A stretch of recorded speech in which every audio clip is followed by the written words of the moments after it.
ایک ज़माने में मोबाइल को कॉल सुनने या किसी को कॉल करने और पैगामात की तरसील के लिए इस्तेमाल किया जाता था, मगर अब इंटरनेट की सहूलत ने इसे कंप्यूटर बना दिया है और हर शख्स दुनिया को अपने हाथों में लिए फिरता है। मोबाइल फ़ोन की स्क्रीन पूरी दुनिया से राब्ते का एक तेज़ तरीन ज़रिया है, ताहम इस वसत ने जहाँ राब्ते, इल्म आगाही और तफरीहात की लामहदूद सहूलतें फ़राहम की हैं, वहीं इससे जन्म लेने वाले मसाइल भी कम नहीं। इनमें सबसे अहम और संगीन मसला मोबाइल फ़ोन की प्राइवेसी का तहफ़्फ़ुज़ है, यानी आप जो कुछ अपने मोबाइल पर करते हैं इसे दूसरों की पहुंच से कैसे बचाया जाए। पाकिस्तान की तकरीबन 75% आबादी के पास मोबाइल फ़ोन कनेक्शन है, जबकि तकरीबन 35% लोग इंटरनेट की सहूलत से मुस्तफ़ीद होते हैं। मगर सवाल ये है कि क्या ये तमाम लोग जो इंटरनेट और मोबाइल का इस्तेमाल करते हैं ये अपनी प्राइवेसी और अपने मोबाइल में मौजूद डेटा को महफूज रखना जानते हैं? इंटरनेट पर मोबाइल डेटा से चुराई जाने वाली नाजेबा वीडियोज़ और तस्वीर ने यह सवाल खड़ा कर दिया है कि मोबाइल फ़ोन में मौजूद डेटा कितना महफूज है और इसे चोरी होने से कैसे रोका जा सकता है। एक मशहूर गुलकारा की कुछ वीडियोज़ मंजर आम पे आने से जहां उन्हें शदीद शर्मिंदगी का सामना करना पड़ा, वहीं लोगों के जहनों में अपने ज़ाती डेटा से मुतल्लिक़ खदशात ने भी सर उठाया कि इनके मोबाइल फ़ोन में मौजूद डेटा किस हद तक महफूज है और इसे चोरी होने या गलत हाथों में जाने से किस तरह बचाया जा सकता है। अब सवाल यह है कि डेटा है क्या और ये लीक्स किस तरह से होते हैं। डेटा तस्वीर, वीडियोज़, तहरीरी मवाद या किसी भी दीगर सूरत में हो सकता है।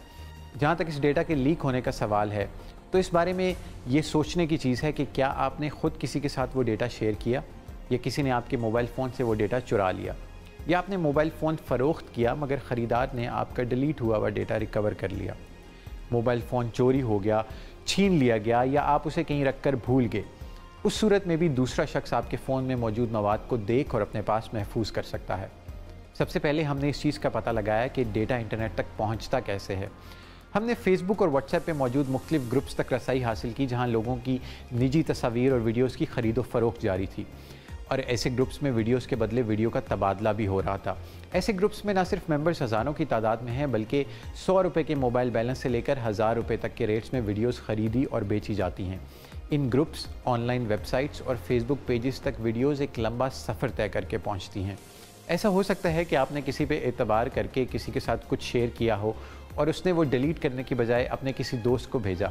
इस तरह वो मवाद जो शायद आपकी निजी ज़िंदगी का हिस्सा था, अब वो ऐसे बहुत से ग्रुप्स में शेयर किया जा रहा है। ज़रा सी बेहतियाती और लापरवाही से लोग ब्लैकमेलिंग और हरासगी का शिकार हो जाते हैं और बाज़ केसेस में तो बात खुदकुशी तक जा पहुँचती है। जब एक बार कोई डेटा लीक हो जाए तो फिर उसको इंटरनेट से हटाना तकरीबन नामुमकिन है। Cyber harassment should be basically highlighted, the right ways to deal with it, and what kind of support and help we can give to the people. That needs to be shared with the society around. 9 साल पहले मैं जिस company के साथ काम कर रही थी, वहाँ पर एक एम्प्लॉय को मिसकंडक्ट की बेसिस के ऊपर फायर कर दिया गया था। ना मैं उस एम्प्लॉय को पर्सनली जानती थी और ना इस डिसीजन में मेरा कोई रोल था। एज अ रिवेंज उस एम्प्लॉय ने सोशल मीडिया के ऊपर मेरी मल्टीपल आईडीज़ क्रिएट की। कुछ अरसे के बाद इंटरनेट से गैर मुहज़्ज़ब कंटेंट लेके उसमें मेरी पर्सनल इन्फॉर्मेशन इंटीग्रेट की। मेरी पर्सनल इन्फॉर्मेशन स्प्रेड होती रही और कैरेक्टर असैसिनेशन साथ साथ चलती रही। मेरे और मेरे वालिद साहब ने फिर FIA को अप्रोच किया। 3-3.5 साल की एक लंबी इंक्वायरी के बाद कल्प्रिट आइडेंटिफाई हुआ और कल्प्रिट को सज़ा हुई। पाकिस्तान में राइज साइबर क्राइम कवानीन के तहत किसी के मोबाइल या कंप्यूटर से डेटा चुराना, बुरी नीयत से इसको फैलाना या इसमें किसी किस्म की मुदाखलत जुर्म में शुमार होता है। पिछले 6 महीने में FIA का जो साइबर क्राइम यूनिट है उसके पास जो केसेस आए हैं वो तकरीबन 12,000 के करीब है। उन 12,000 केसेस में से तकरीबन 8500 के करीब जो केसेस हैं वो सिर्फ साइबर हरासमेंट के केसेस हैं। कुछ के ऊपर इंक्वायरी हो रही है और बहुत सारे केसेस जो हैं तकरीबन 1000 से ज़्यादा केसेस जो हैं उसके ऊपर FIR लॉन्च हो चुकी हैं और जो मुलजमान हैं उनको पकड़ा जा चुका है। ख्याल रहे कि जदीद टेक्नोलॉजी के हामिल स्मार्टफोन्स और मोबाइल फ़ोन एप्लीकेशंस के ज़रिए ये मुमकिन है कि वीडियो कॉल के दौरान सारिफ की तस्वीर बनाई जा सके या उनकी वीडियो रिकॉर्ड की जा सके।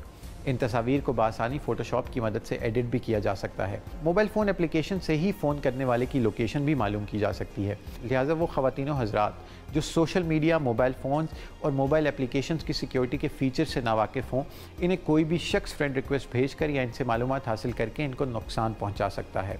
याद रहे कि मोबाइल फ़ोन्स ना सिर्फ हमारी ज़रूरत बन चुके हैं बल्कि हमारे दिन के बेशतर काम मोबाइल फ़ोन्स के बगैर सर अंजाम नहीं पाते। मगर ये भी ज़रूरी है कि मोबाइल फ़ोन के इस्तेमाल के दौरान कुछ ज़रूरी एहतियात की जाए तो आपका डेटा महफूज रह सकता है।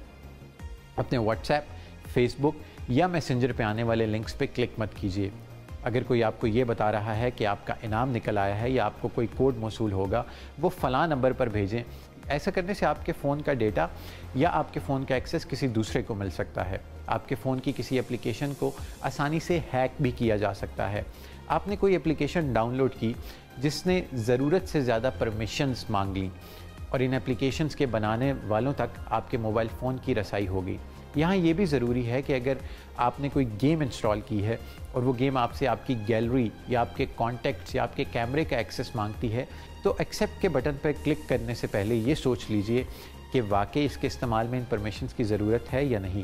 صرف گوگل پلے یا ایپل سٹور جیسے قابل اعتماد ذرائع سے ہی کوئی اپلیکیشن انسٹال کرنی چاہیے۔ آپ کے موبائل فون کا لاک ہونا بہت ضروری ہے۔ آپ کی لاک سکرین پہ آنے والے میسیجز کا ٹیکسٹ بعض اوقات لاک سکرین پر سے ہی پڑھا جا سکتا ہے۔ میسیجز کے کانٹینٹ کو چھپانے کی کچھ سیٹنگز ہوتی ہیں جن کو آسانی سے صحیح کیا جا سکتا ہے تاکہ موبائل فون لاک ہونے کے باوجود اس پہ آنے والے میسیجز کوئی دوسرا نہ پڑھ سکے۔ اگر آپ کا موبائل فون خراب ہو گیا ہے تو بجائے اس کے کہ آپ وہ کسی دکاندار کو دے کے آئیں، آپ موبائل فون ٹھیک کروانے خود جائیں، اور جب تک آپ کا موبائل فون ٹھیک نہیں ہو جاتا آپ وہیں پہ رہیں۔ اگر موبائل فون بیچنا چاہتے ہیں تو ایک بار فون کا ڈیٹا ڈیلیٹ کرنا کافی نہیں۔ اس کا درست طریقہ یہ ہے کہ آپ اپنا فون ہارڈ ریسیٹ کریں تاکہ سارا ڈیٹا ڈیلیٹ ہو جائے۔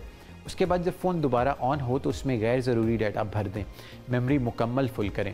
اس کے بعد سیٹنگز میں جائیں، اپنے فون کے ماڈل کے مطابق انکرپٹ فون کے آپشن کو تلاش کیجئے اور اس کے بعد اپنا فون دوبارہ ریسیٹ کر دیجئے۔ اس سے ہوگا یہ کہ اگر کوئی آپ کا ڈیلیٹ کیا ہوا ڈیٹا ریکور کرنے کی کوشش کرے گا تو آپ کا غیر ضروری ڈیٹا واپس آئے گا، مگر انکرپشن کے بعد اس ڈیٹا کے واپس آنے کے چانسز بھی بہت کم ہیں۔ اپنے پاس ورڈ کو وقتاً فوقتاً تبدیل کرتے رہیں، اور اگر آپ کو کوئی ہراساں کر رہا ہے یا بلیک میل کر رہا ہے تو ان اداروں سے رجوع کریں۔ موبائل استعمال کریں مگر محفوظ طریقے سے۔